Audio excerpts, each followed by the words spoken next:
You wake up, grab your phone, and check your bank account like you always do.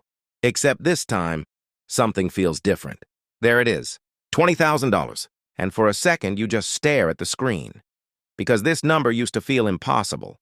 This was the goal, the milestone, the proof that all those late nights, skipped purchases, and constant discipline actually meant something. But then, something weird happens. Nothing changes. You still hesitate before buying things. You still overthink every financial move. You still feel that quiet pressure in the back of your mind asking, what if I mess this up? Here's the thing.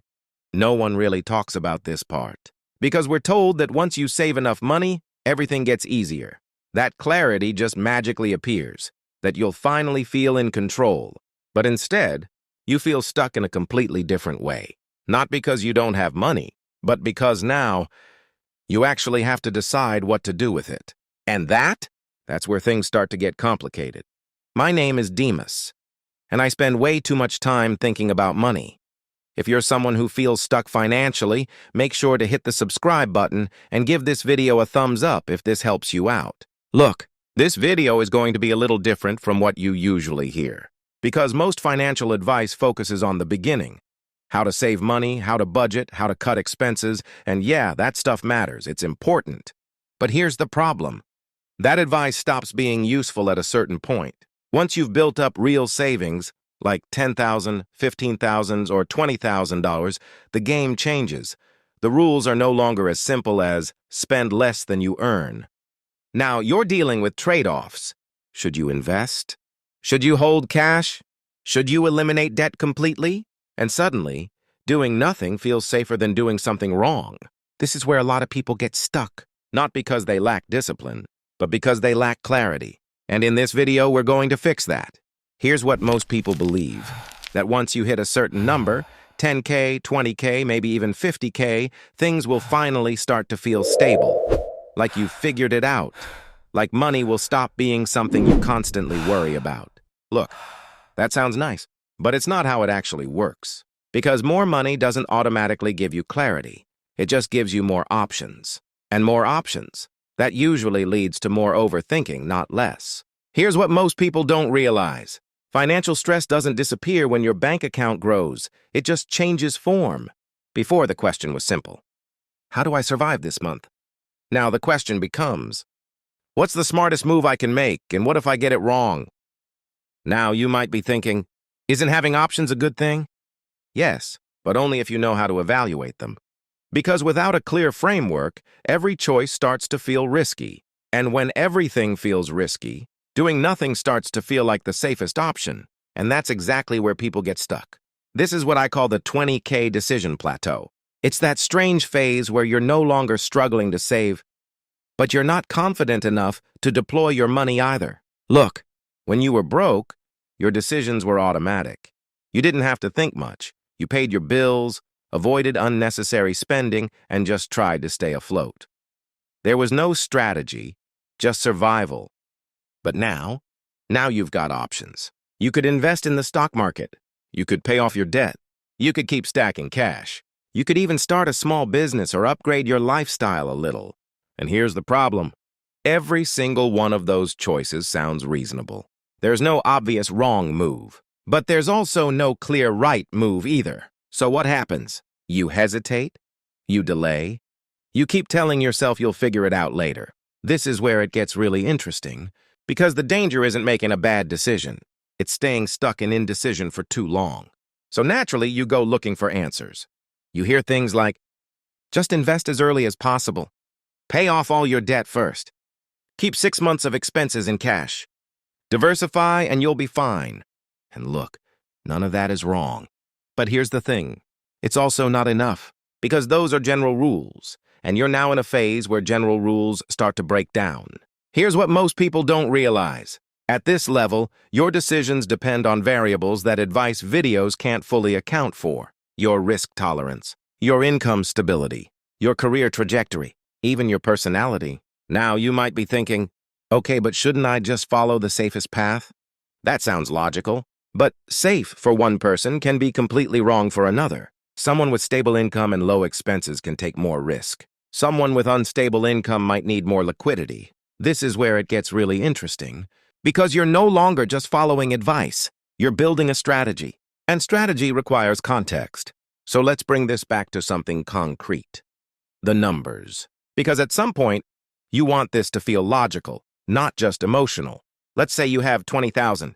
You're deciding between two options.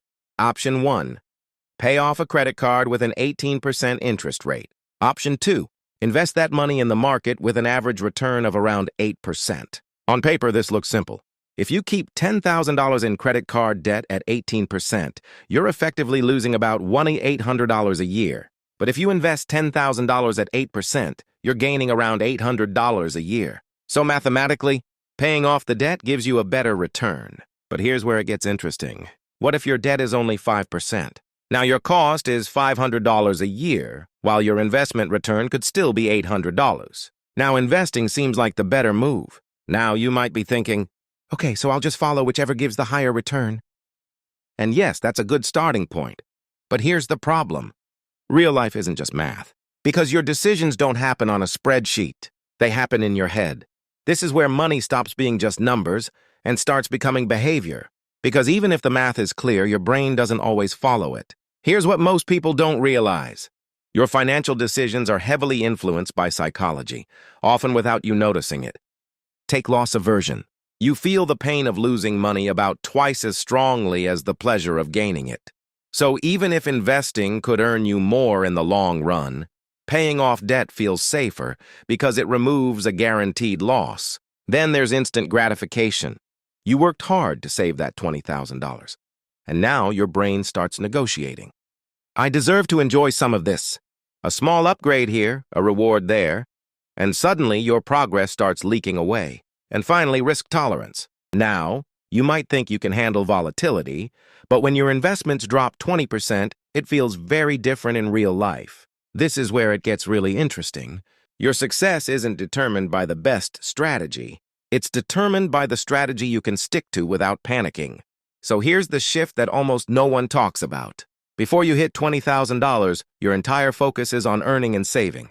Make more, spend less, stay disciplined. And that works up to a point. But after that, the game changes. Now it's no longer about how much you can save. It's about how well you can allocate. Here's what most people don't realize. Wealth isn't built by storing money. It's built by directing it with intention. This is exactly how wealthy people think. They don't just look at their total balance and feel good about it.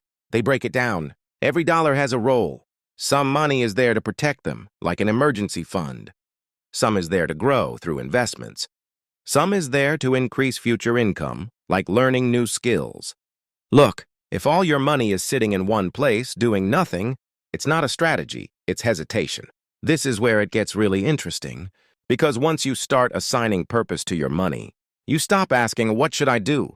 And start asking, what should each dollar do? Now, here's the real trap most people fall into.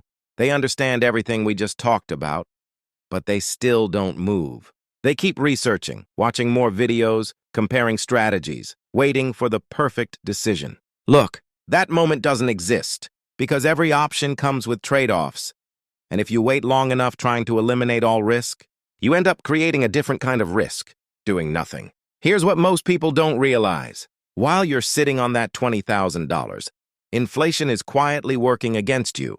At just 3% inflation, you're losing about $600 in purchasing power every single year. So staying still isn't neutral. It's negative. Now you might be thinking, okay, so what should I actually do? Let's simplify it. First, secure your base. Keep 3 to 6 months of expenses in cash. Second, eliminate high-interest debt, anything above roughly 8–10%. Third, start investing consistently, even if it's small. And fourth, invest in your ability to earn more. This isn't about perfection, it's about direction.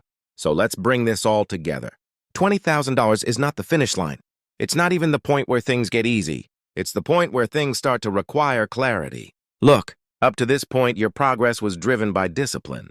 You showed up, you saved, you stayed consistent. But from here on out, that's not enough. Now your results will be driven by decisions. And yes, you're going to get some of those decisions wrong. That's part of the process. Now you might be thinking, what if I mess this up? Here's the thing. Small mistakes at this stage are normal, and they're recoverable. But staying stuck?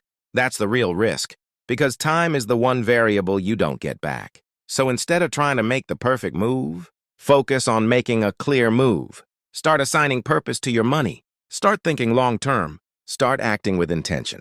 Because the people who build real wealth aren't the ones who waited. They're the ones who decided.